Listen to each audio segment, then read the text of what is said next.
are certain types of genres in gaming that I prefer over the others, and one of my favorites, second favorite, coincidentally enough, is the 2D platformer. You know, because it's second, it has a number 2 in its name, never mind. In all seriousness, this is the first genre I've ever experienced with this form of media, and not only does it hold a nostalgic place in my heart, but the good games are dang good games.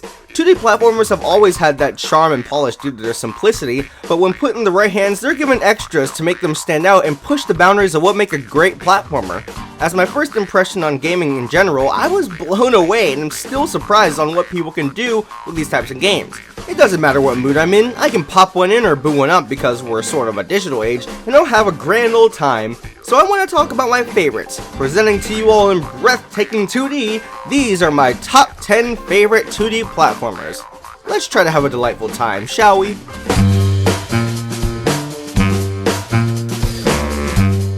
Well, this isn't exactly what I had in mind. I was hoping to start with a game that didn't drive me crazy due to how hard it is, but I digress. No filler entries here, folks. We're already into the real meat of this video because Super Meat Boy was a surprisingly fun time. The story? Dr. Fetus doesn't like you, so he kidnapped your girlfriend, Bandage Girl. Go save her. Well, that didn't take too long, now did it? So let's move on. The game's simple graphics are pleasing on the eyes and have a huge amount of detail. They make the game a lot of fun to play, and the fantastic music was the icing on that presentation cake. But heed my words, don't let that distract you. This game is brutal, and you will die. Like, a lot. I mean, a whole lot. No, I don't think you understand. You will die! But you know what? The game kicked me while I was down, and I loved every minute of it. The levels were short, so you could play the game in short fun bursts, while the game itself was fairly lengthy. Every character controlled great, and level design was never cheap, just tough.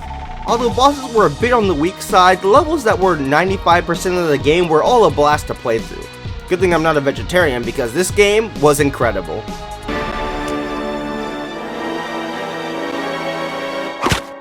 Wow, another indie game? Oh well, let's dig right into Shovel Knight. A cliche story that I think we all could have predicted, incredibly detailed graphics, some of the most epic chiptune music to date, and gameplay that makes me smile like freaking Rise Kujikawa hooking up with me in Persona 4! Oh, alright, maybe I should go a little deeper than that. The story isn't winning any awards, but as for the characters, they're all great. Each knight has a unique personality, and even the extra characters that have about 5 minutes of screen time are cool enough to generate their own fan bases. And let me just say, I really dig this cast. As stated before, the graphics are excellent, simple as that. They animate and look way better than the NES could hope to compare to, and I just love how charming this game looks in turn. And that music, just, whew, so good. Of course, this game wouldn't be on the list without its great level design and silky smooth controls, so yeah, the game has those. And you know what? They're better than usual. The game has challenge, but again, it's never cheap and has some extremely forgiving game designs. But at the same time, it doesn't hold your hand and acknowledges that the player has skill, and you'll get those skills challenged. The bosses are epic as well, so yeah, that's a plus. If you still haven't played it yet, there's DLC being added constantly, and it's on almost every modern console, so I say you go out there and buy it. Or not. Money isn't easy to get, I understand. Or is it?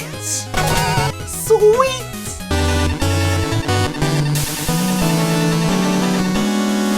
We all knew Mario would show up eventually, but I don't think anyone predicted this soon. Or maybe you did, I don't know. But regardless, Super Mario Bros. 3 is still a fantastic game no matter where it ended up on this list, because really every game on this list is amazing in my eyes. But that's besides the point.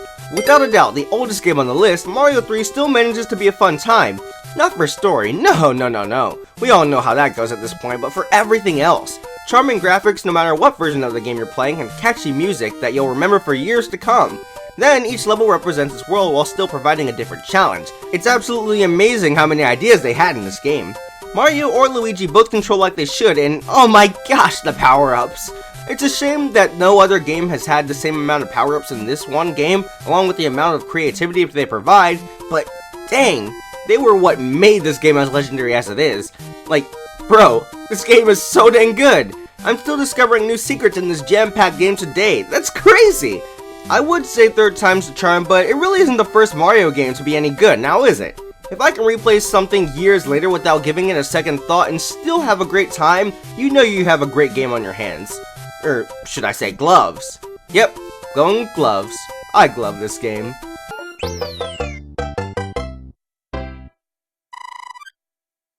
And the winner to favorite 2D indie platformer goes to Freedom Planet. Holy crap, I knew this game was gonna be good as soon as I first found out about it, but geez, this? I don't think anyone expected this. What started off as a Sonic the Hedgehog fan game turned into some of the most fun I've had with a 2D platformer in a long time. Let's start off with that story, as it really does try to take the lead. It's lighthearted fun with a bit of dark moments here and there, but honestly, I liked it as the story wasn't nearly as bad as people made it out to be, and the characters are pretty darn likable. But everything else just dumps on the story. Not to say the story's bad or anything, it's just that everything else is so freaking good. The graphics hail back to the Genesis, and as someone who grew up playing more Genesis games than anything else, that's a more than welcome addition. Either way, they're so good that it probably wouldn't make a difference. Maybe I should just cut this part out of the video. Holy crap, that music though! Catchy and energetic, giving each level a different feeling along with, you know, each one looking differently already, but more than anything else, the game plays so good! While I do wish the characters were a bit faster, combat level design and each character's controls, besides the before mentioned speed, are all near flawless. To top it all off, you got some of the best bosses to grace gaming. I mean, it's over, we got a winner! If an indie company can make me drool, I think it's safe to say it's a great time to be a gamer. Come on, guys, why do you gotta be the pessimistic ones? I'm bored. How about a movie? Sure! Shocked to see this game up so high? What do you mean? And don't be too surprised, this game sorta came out of nowhere and stormed its way up here. But in all seriousness, Azure Striker Gunvolt is one heck of a good time. As this countdown's apparent trend goes, the story is decent with some awesome characters. But seriously, it's really apparent in this one. The heroes are all a blast to see interact with each other, with Joel being adorable and Gunvolt being a total badass. But the villains? Dude, they make this game's cast.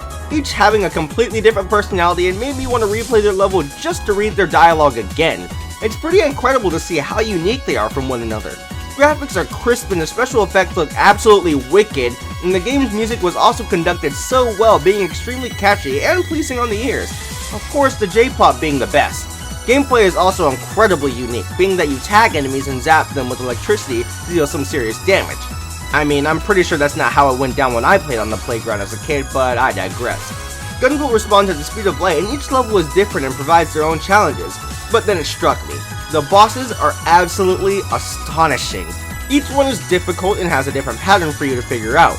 They're honestly the best part of the game, and if you still haven't played this game yet, I highly recommend it just for the bosses. I mean, just, my gosh. So why are you still waiting? Play the game already!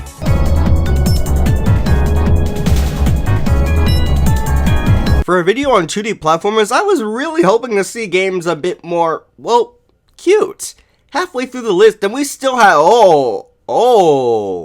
yeah, this'll do just fine. Here we are with arguably my most nostalgic game of all time, Yoshi's Island. I have a ton of memories playing this game, and only this game as a kid. It was just so much fun, and I loved it dearly. To be honest, I still do. Your reason for this adventure is to save Baby Mario's brother, Luigi. I mean, Baby Luigi. Time travel, you understand. Well, there goes that piece of information that nobody cares about in a 2D platformer, so now for the good stuff. Holy crap, this game is adorable. The charming crayon-based sprites and goofy animations all give me that childlike feeling that I can't help but love. It also doesn't help that I played this almost every day as a child, and let's not forget that cheery, happy-go-lucky music. It's all a ball of fun that gives you that sense of joy we got when we were little, and there's nothing wrong with it at all. Of course, none of this would make as much of an impact if the game weren't fun to play, but thankfully, the game delivers on that front too. Levels are all a blast to play and can be great challenges for even the most skilled of players, like myself. I mean, really, do you... yeah, I'm gonna have to cut that out. Yoshi controls well and responds to every command I give him, not to mention how great all the bosses are. It's a complete package and something I can enjoy more than my favorite 2D main Mario game, and that's saying something. Many of the new Yoshi games are pretty great in their own right, but the original will always be the one closest to me and what I believe to be the series' finest.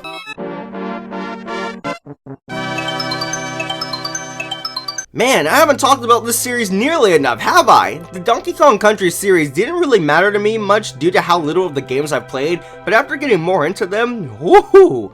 Such expertly crafted games full of a ton of personality, and of course, challenge.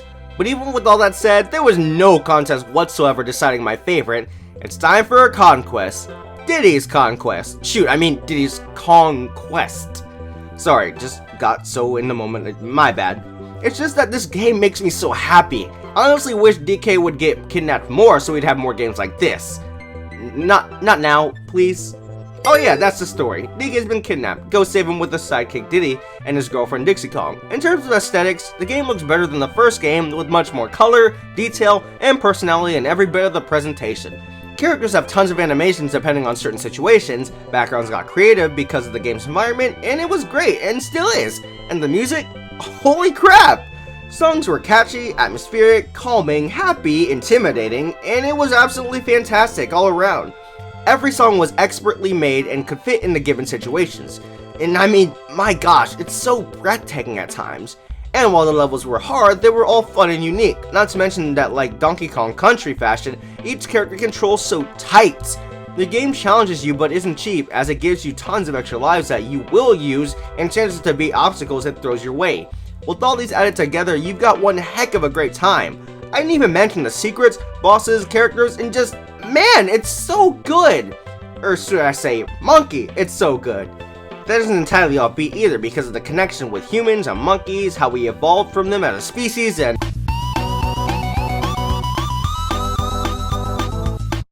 Oh shoot! Kirby hasn't appeared on the list yet? Oh, I must be dreaming! How could I not acknowledge him? Kirby is a game series that's consistently good, and a lot of them could have made the list, but in the end, the Kirby game that made me say wow the most was Return to Dreamland. I'm still regularly shocked by how incredible this game is. For the story, you're trying to help a little fellow named Magalore get back to his home planet. Simple, right? Well, it gets a bit deeper than that and made me enjoy the story as a whole.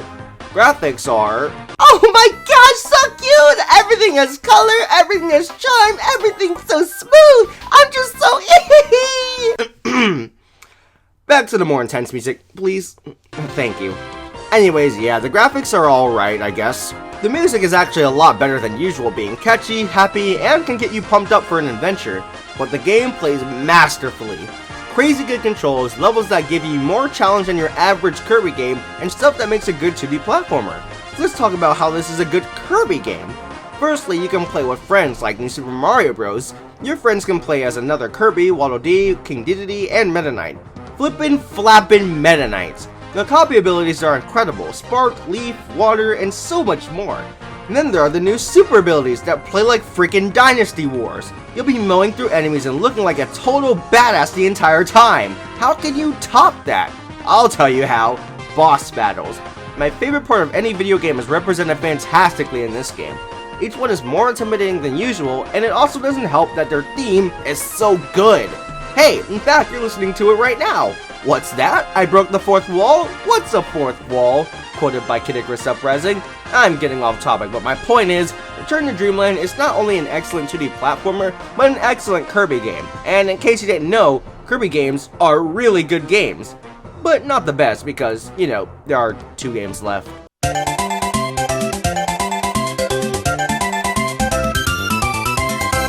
Where is the super fighting robot? Oh, there he is.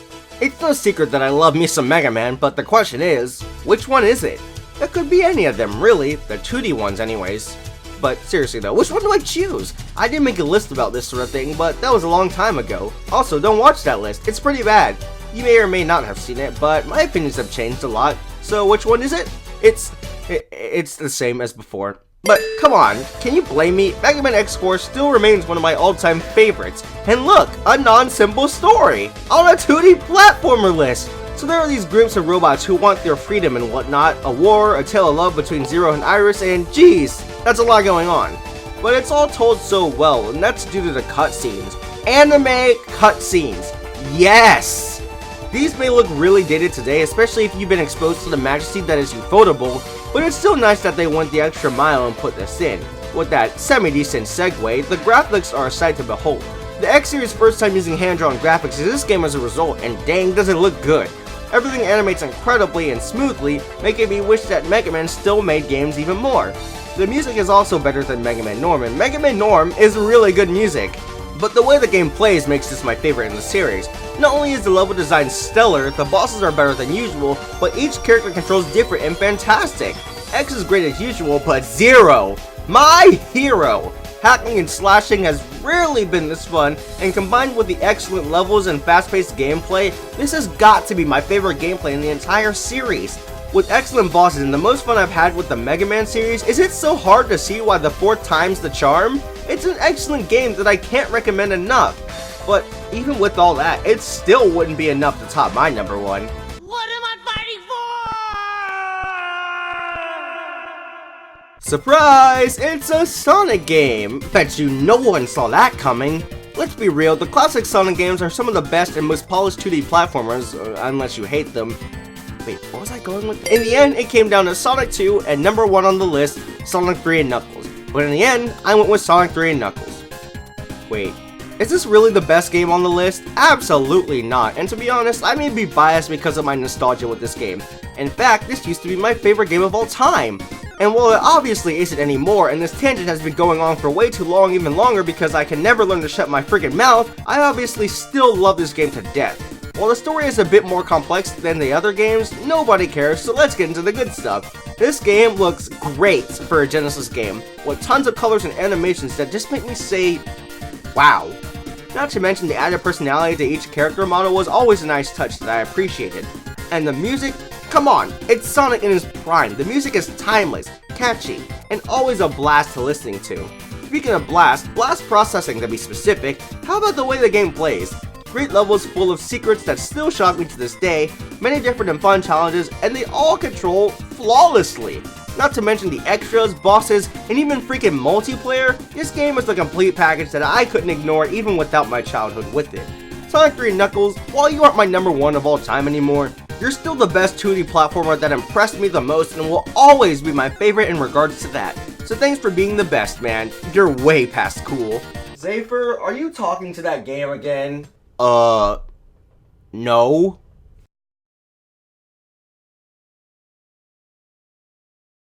Hey, thanks so much for watching the new countdown. Honestly didn't expect to do this one as soon as I did, but hey, better now than ever. It turned out pretty good, and it reminded me why I love this genre so much. Every game is one I hold in high regard, so even if it wasn't high on the list, I love it a ton. But as usual, I have videos to plug. On the left, you'll see my most recent and first review of Azure Striker Gunvolt, and on the right, you'll have a playlist of all my countdowns. Just try to stay away from my older ones. They're kinda crap. If you like what you saw, don't forget to subscribe, like the video, and of course follow me on Twitter for random shenanigans and the occasional vote for my next countdown, like what happened with this countdown. But anyways, thanks again for watching, I'll see you guys next time, and stay awesome. Later!